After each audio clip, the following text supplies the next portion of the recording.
پنجاب بدستور زہریلے دھوئیں کی لپیٹ میں، ملتان میں حالات سب سے زیادہ خراب، مجموعی ایئر کوالٹی انڈیکس 900 سے اوپر، لاہور کی فضا بھی آلودہ، انڈیکس کی شرح 600 سے زائد، شہری سانس اور آنکھوں کی بیماریوں میں مبتلا، پنجاب حکومت کی کمرشل پلازوں، مالز میں ایئر پیوریفائرز لگانے کی ہدایت، دھواں چھوڑنے والی پرائیویٹ گاڑیوں کے مالکان کو 7 روز کا الٹیمیٹم۔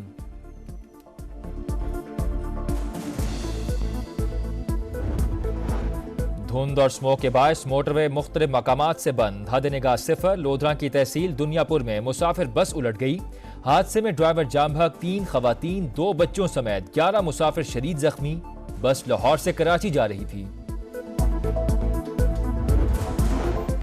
غزہ اور لبنان میں اسرائیلی مظالم کے خلاف حکمت عملی، اسلامی ممالک کے سربراہ آج ریاض میں سر جوڑ کر بیٹھیں گے، وزیر اعظم شہباز شریف پاکستان کی نمائندگی کریں گے۔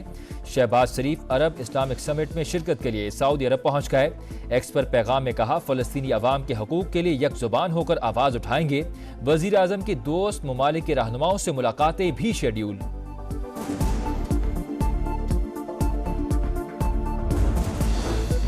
کوئٹہ خودکش حملے میں قیمتی جانوں کے ضیاع پر بلوچستان بھر میں آج سے 3 روزہ سوگ، 11 سے 13 نومبر تک سرکاری عمارتوں، دفاتر پر قومی پرچم سرنگوں رہے گا۔ آئی جی بلوچستان معظم جاں انصاری کا دھماکے کے مقام کا دورہ، ریلوے انتظامیہ کا آج سے 14 نومبر تک ٹرین سروس معطل رکھنے کا اعلان۔ IMF کا وفد آج سے پاکستان کا دورہ کرے گا، مالی سال کی پہلی سہ ماہی کی معاشی کارکردگی پر بریفنگ دی جائے گی، موجودہ پروگرام کا پہلا اقتصادی جائزہ مارچ 2025 میں شیڈیول۔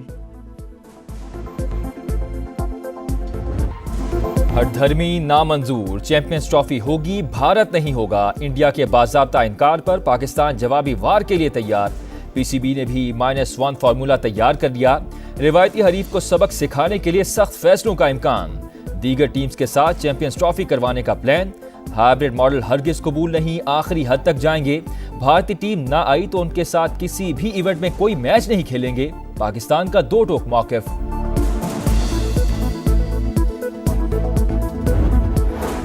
سیکیورٹی خدشات کے متعلق بھارتی پروپیگنڈے کی کلی کھل گئی، غیر ملکی ٹینس کھلاڑیوں کا پاکستان میں سیکیورٹی صورتحال پر اطمینان کا اظہار، اسلام آباد میں جاری ITF جونیئر لیگ میں 13 ممالک کے کھلاڑی شامل۔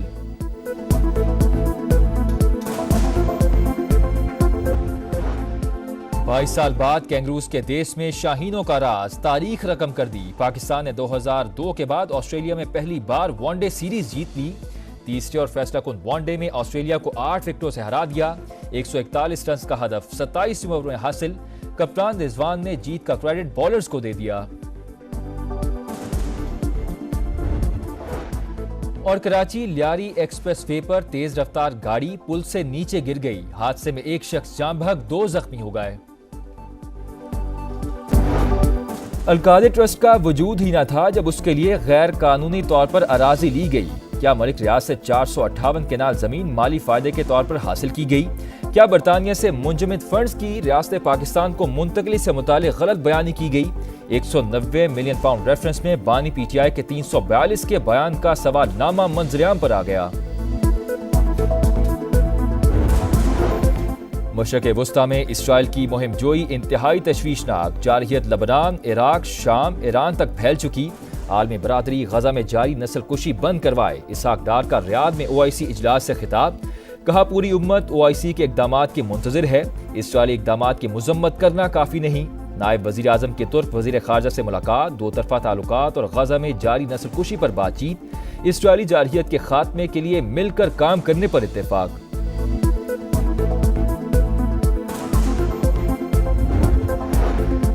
فلسطینیوں کی نسل کشی نہ رک سکی، جبالیہ میں ایک اور قیامت خیز دن، بچوں سمیت 36 فلسطینی شہید، 24 گھنٹوں میں 60 شہادتیں، اسرائیلی وزیر اعظم نیتن یاہو کا لبنان میں پیجر اور حسن نصر اللہ پر حملے کا اعتراف، اسرائیلی میڈیا کے مطابق سابق وزیر دفاع یوآف گیلنٹ نے پیجر حملوں کی مخالفت کی تھی۔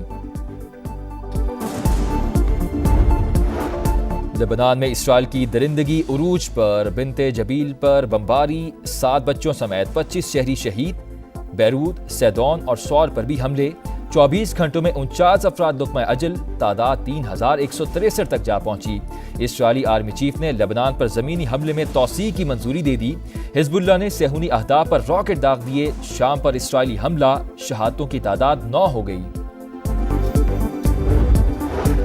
ڈونلڈ ٹرمپ اور روسی صدر ولادیمیر پیوٹن میں ٹیلی فونک رابطہ، ٹرمپ کا ولادیمیر پیوٹن کو یوکرین جنگ نہ بڑھانے کا مشورہ، ٹرمپ کا روس یوکرین جنگ معاہدے کا اشارہ، معاہدے میں روس یوکرین کے کچھ مقبوضہ علاقے برقرار رکھے گا، یوکرین کو آگاہ کر دیا گیا، امریکی اخبار کا دعویٰ۔ نارتھ کراچی کے نجی اسپتال میں عملے کی مبینہ غفلت سے زچہ و بچہ جاں بحق، لواحقین کا شدید احتجاج، مشتعل لواحقین نے اسپتال میں کاؤنٹر کے شیشے توڑ دیے، ڈلیوری کے لیے اسپتال میں کوئی ڈاکٹر موجود نہیں تھا، لواحقین کا دعویٰ۔ فلسطینیوں کی نسل کشی نہ رک سکی، جبالیہ میں ایک اور قیامت خیز دن، بچوں سمیت 36 فلسطینی شہید، 24 گھنٹوں میں 60 شہادتیں، اسرائیلی وزیراعظم نیتن یاہو کا لبنان میں پیجر اور حسن نصر اللہ پر حملے کا اعتراف، اسرائیلی میڈیا کے مطابق سابق وزیر دفاع یوآف گیلنٹ نے پیجر حملوں کی مخالفت کی تھی۔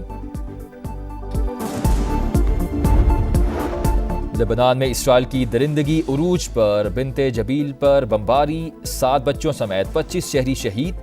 بیروت، سیدون اور سور پر بھی حملے، 24 گھنٹوں میں 49 افراد لقمہ اجل، تعداد 3163 تک جا پہنچی۔ اسرائیلی آرمی چیف نے لبنان پر زمینی حملے میں توسیع کی منظوری دے دی، حزب اللہ نے صہیونی اہداف پر راکٹ داغ دیے، شام پر اسرائیلی حملہ، شہادتوں کی تعداد 9 ہو گئی۔ ڈونلڈ ٹرمپ اور روسی صدر ولادیمیر پیوٹن میں ٹیلی فونک رابطہ، ٹرمپ کا ولادیمیر پیوٹن کو یوکرین جنگ نہ بڑھانے کا مشورہ، ٹرمپ کا روس یوکرین جنگ معاہدے کا اشارہ، معاہدے میں روس یوکرین کے کچھ مقبوضہ علاقے برقرار رکھے گا، یوکرین کو آگاہ کر دیا گیا، امریکی اخبار کا دعویٰ۔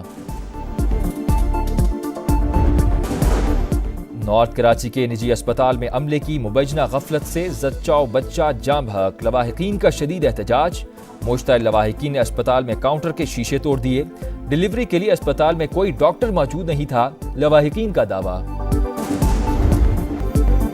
تھل جیپ ریلی کا میلہ، آصف فضل چودھری نے جیت لیا، 30 کلومیٹر کا دشوار گزار راستہ 18 منٹ 30 سیکنڈ میں طے، فیصل شادی خیل کا دوسرا اور صاحبزادہ سلطان کا تیسرا نمبر، خواتین میں دینا پٹیل نے میدان مار لیا، رنگا رنگ تقریب میں انعامات تقسیم، فنکاروں کی شاندار پرفارمنس، لوگوں کی بڑی تعداد لطف اندوز۔ کراچی میں اردو ادب کے رنگ بکھر گئے، ادب فیسٹیول میں نامور شخصیات کی شرکت، کتابوں کی رونمائی، مختلف موضوعات پر معلومات سے بھرپور 15 سے زائد سیشنز، معروف ادیب اور دانشور انور مقصود کے طنز و مزاح سے بھرپور جملوں پر حاضرین لوٹ پوٹ۔